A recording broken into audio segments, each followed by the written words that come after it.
যাচ্ছি অনেক দূরে, তুমি যাচ্ছ পালকিতে মা চড়ে, দরজা দুটো একটুকু ভাগ করে। আমি যাচ্ছি রাঙা ঘোড়ার পরে, তবু গিয়ে তোমার পাশে পাশে। রাস্তা থেকে ঘোড়ার ঘুরে ঘুরে রাঙা ধুলোই মেয়ে ঘুরিয়ে আসে।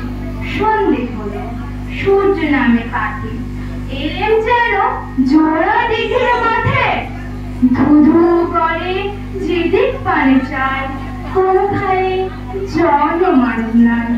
তুমি কেন আপন মনে তাই ভয় পেয়েছো, ভাবছো এলেম কথা?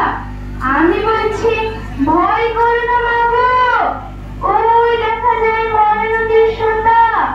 চোর ফাটাকে মাঠ রয়েছে ঢেকে, মাঝখানে দিয়ে পথ গিয়েছে বেঁকে। গরু বাছুর নেই তো কোনোখানে, সন্ধে হতে গেছে গায়ের পানি। আমরা কোথায় যাচ্ছি কে তা জানে, অন্ধকারে দেখা যায় না ভালো। তুমি যেন সামনের দিকে ভয় পেলে, আমায় যেন বললে